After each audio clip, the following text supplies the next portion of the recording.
नमस्कार, आज की बात में आपका स्वागत है। राम मंदिर ट्रस्ट से बाहर होने के बाद चढ़ावे में लूट के मुद्दे पर आज चंपत राय का पहला बयान आया। चंपत राय ने चढ़ावे में चोरी के लिए स्टेट बैंक और अनिल मिश्रा को जिम्मेदार ठहराया। उन्होंने एसआईटी को एक लिखित बयान भेजा है जिसमें कहा गया है कि स्टेट बैंक के साथ चढ़ावे की रकम की काउंटिंग और उसे बैंक तक पहुंचाने के लिए जो दूसरा एग्रीमेंट हुआ उसकी उन्हें जानकारी नहीं थी। इस एग्रीमेंट पर उनके साइन भी नहीं है। स्टेट बैंक और राम मंदिर ट्रस्ट के बीच जो दूसरा एग्रीमेंट हुआ उस पर अनिल मिश्रा के दस्तखत हैं। पिछले साल हुए इस एग्रीमेंट की जानकारी उन्हें 13 जून को हुई। चंपत राय ने कहा कि काउंटिंग के दौरान चोरी को रोकने की जिम्मेदारी बैंक की थी। बैंक ने ही नियम बदले जिसके कारण चोरी हुई। हालांकि इससे 2 घंटे पहले चंपत राय ने राम भक्तों के नाम एक 10 लाइन की चिट्ठी भी जारी की थी। उसमें चंपत राय ने कहा कि उनके ऊपर तमाम तरह के आरोप लगाए जा रहे हैं। वो फिलहाल खामोश हैं और जब एसआईटी की जांच पूरी हो जाएगी, एसआईटी अपनी फाइनल रिपोर्ट दे देगी, उसके बाद ही वो बोलेंगे, एक एक आरोप का जवाब देंगे और तब सारी हकीकत सामने आएगी। चंपत राय अयोध्या में ही हैं। अब राम मंदिर के किसी काम में उनकी कोई भूमिका नहीं है। ट्रस्ट ने चंपत राय को लापरवाही का दोषी भी माना है। उनका इस्तीफा स्वीकार कर लिया गया है और उन्हें सारे दायित्वों से मुक्त कर दिया गया है। कल ट्रस्ट की मीटिंग में फैसला हुआ और आज चंपत राय ने एक के बाद एक 2 बयान जारी कर दिए। इसका क्या मतलब है? चंपत राय ने आज एसआईटी की जिस प्राथमिक रिपोर्ट के लीक होने पर नाराजगी जाहिर की है, वो रिपोर्ट भी इंडिया टीवी के पास है। इस रिपोर्ट में चंपत राय को लेकर क्या कहा गया है, अनिल मिश्रा की क्या क्या गलतियां बताई गई हैं, अब चंपत राय अनिल मिश्रा पर आरोप क्यों लगा रहे हैं, इस रिपोर्ट की पूरी डिटेल आपको दूंगा। चढ़ावे में लूट के केस में पुलिस की जांच कहां तक पहुंची, पुलिस को आज कोर्ट ने किन किन आरोपियों की रिमांड दी, इन आरोपियों के बारे में पुलिस ने कोर्ट में क्या क्या खुलासे किए, ये सब भी आपको बताऊंगा। लेकिन सबसे पहले आपको बताता हूं चंपत राय ने एसआईटी को भेजे अपने बयान में और क्या क्या कहा है। इंटरेस्टिंग बात यह है कि चंपत राय ने स्पेशल इन्वेस्टिगेशन टीम को जो लेटर भेजा है वो टाइप किया हुआ है और इससे पहले शाम को उन्होंने जो चिट्ठी जारी की थी वो हाथ से लिखी हुई थी। एसआईटी को भेजी गई चिट्ठी में चंपत राय ने चढ़ावा चोरी का ठीकरा सीधे सीधे अनिल मिश्रा और स्टेट बैंक के कर्मचारियों पर फोड़ दिया है।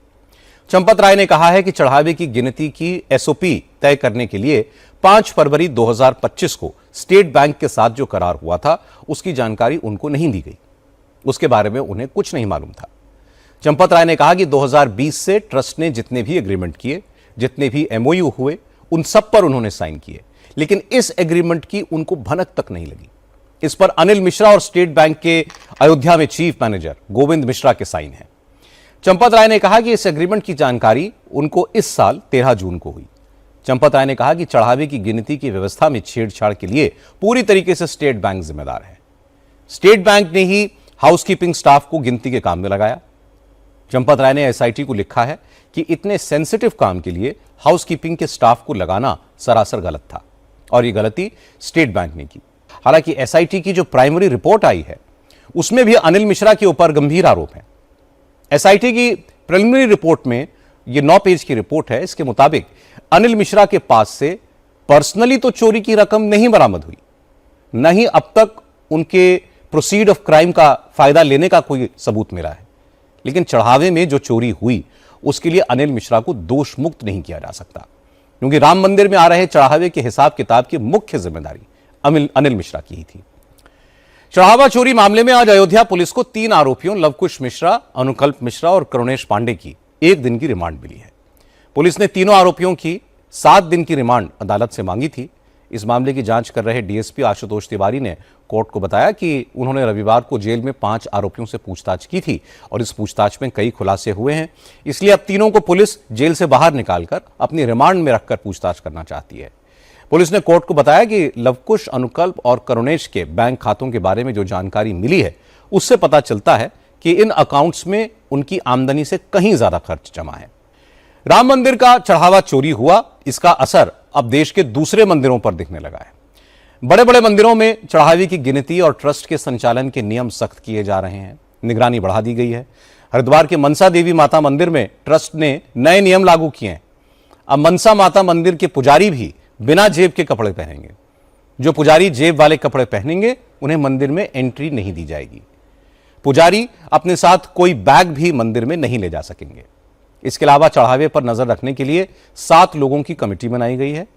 पूरे चढ़ावे की सीसीटीवी से मॉनिटरिंग होगी। मनसा देवी मंदिर ट्रस्ट के अध्यक्ष रविंद्र पुरी महाराज ने सारे पुजारियों को चढ़ावा चोरी न करने की शपथ दिलाई, ईमानदारी से काम करने को कहा। आइए बात करते हैं बंगाल की सियासत की। बंगाल के साउथ 24 परगना में 11 साल की बच्ची की रेप के बाद हत्या का मामला अब एक बड़ा पॉलिटिकल इशू बन गया है। आज इस बच्ची के परिवार वाले साउथ 24 परगना के एसपी ऑफिस में पहुंचे। मुख्यमंत्री शुभेंदु अधिकारी ने यहीं पर लड़की के परिजनों से मुलाकात की। आज बंगाल के डीजीपी सिद्धनाथ गुप्ता ने भी घटनास्थल का दौरा किया और बाद में उन्होंने मुख्यमंत्री को इस वारदात में अब तक हुई जांच और गिरफ्तारियों के बारे में बताया। साउथ 24 परगना के बरुईपुर इलाके में शनिवार को 11 साल की एक बच्ची को किडनैप कर लिया गया। इसके बाद बच्ची की लाश तालाब से मिली।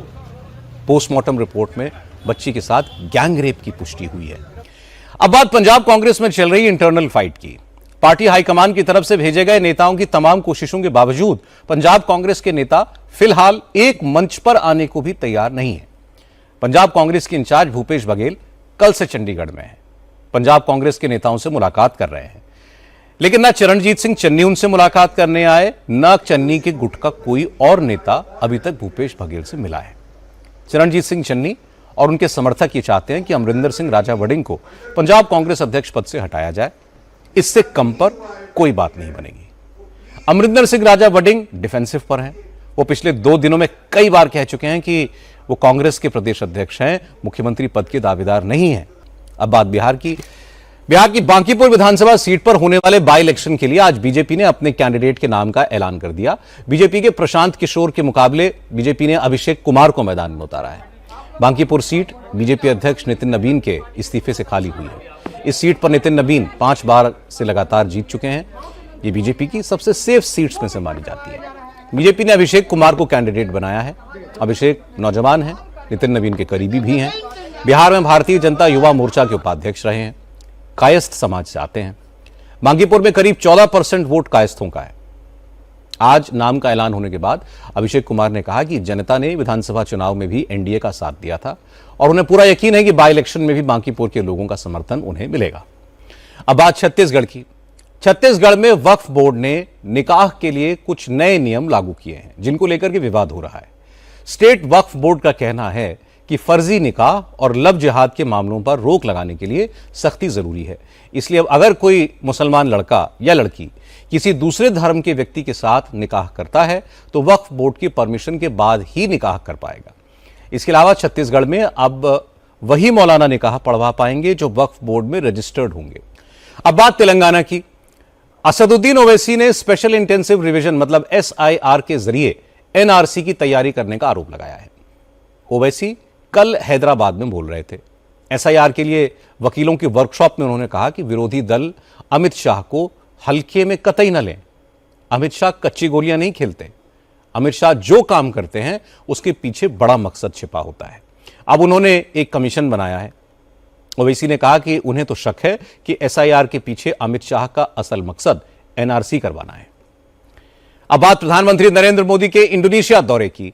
आज भारत और इंडोनेशिया डिफेंस सेक्टर में दोनों ने बहुत बड़ा समझौता किया। इस समझौते के तहत भारत इंडोनेशिया को हमारे देश में बनी एयर टू एयर मिसाइल अस्त्र सप्लाई करेगा। असल में प्रधानमंत्री नरेंद्र मोदी इस वक्त इंडोनेशिया के टूर पर हैं और इस दौरान इंडोनेशिया और भारत के बीच कई अहम एग्रीमेंट्स हुए हैं। इनमें अस्त्रा मिसाइल की सप्लाई के अलावा सुपरसोनिक ब्रह्मोस मिसाइल की सप्लाई का समझौता भी है। इसके अलावा भारत इंडोनेशिया के स्टील, निकल और रेयर अर्थ मैग्नेट सेक्टर में इन्वेस्टमेंट करेगा। IIM बैंगलोर इंडोनेशिया में अपनी ब्रांच खोलेगा। इंडोनेशिया में चुनाव कराने के लिए भारत वहां के लिए स्पेशली EVMs डेवलप करेगा।